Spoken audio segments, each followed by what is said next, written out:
అబద్ధం, మోసం, అన్యాయం, తిరోగమనం, చెడు, చీకటి వీటిని ప్రజలకు రిటర్న్ గిఫ్ట్గా ఇచ్చిన చంద్రబాబు బృందం మరోవైపున మన కళ్ళ ఎదుటే కనిపిస్తా ఉన్నారు.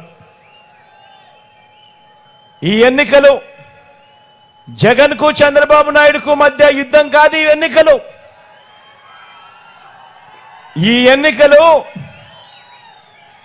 ఒక హ్యాబిచువల్ అఫెండర్ అంటే ప్రజలను మోసం చేయటమే అలవాటుగా పెట్టుకున్న ఓ చంద్రబాబుకు ప్రజలకు మధ్య ఈరోజు యుద్ధం జరుగుతూ ఉంది.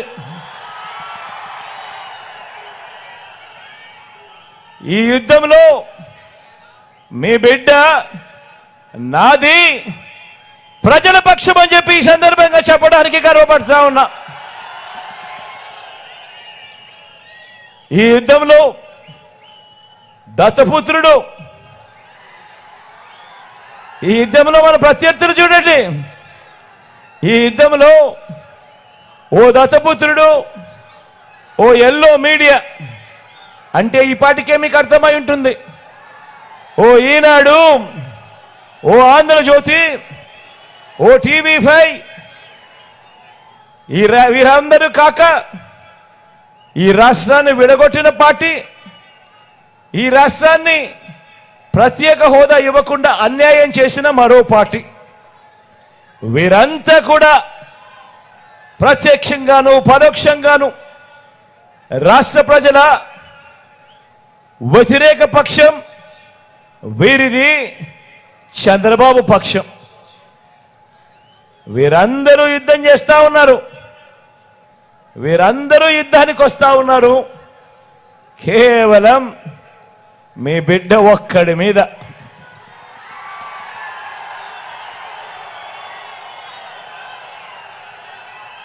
ఇన్ని జెండాలు ఏకమవుతా ఉన్నాయి, ఇన్ని పార్టీలు ఏకమవుతా ఉన్నాయి, కుతంత్రాలు కుట్రలు జరుగుతూ ఉన్నాయి. కేవలం మీ బిడ్డ ఒక్కడే ఇటువైపున.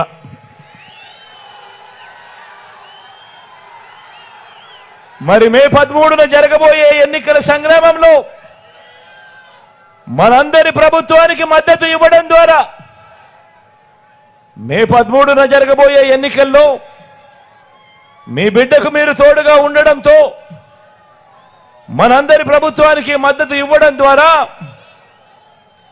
పేదలు, పిల్లలు, అక్కచెల్లెమ్మలు, అవ్వ తాతలు, రైతులు, బడుగులు, బలహీన వర్గాలు, మైనారిటీలు, వృత్తి వర్గాలు వీరందరి తరపున నిలబడి వీరందరినీ రక్షించేందుకు మీరంతా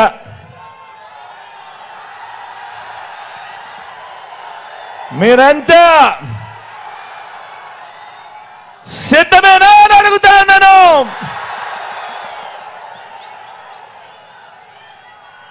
ధర్మాన్ని గెలిపించడానికి విలువలు, విశ్వసనీయతతో కూడిన రాజకీయాలు తేవడానికి మీరంతా కూడా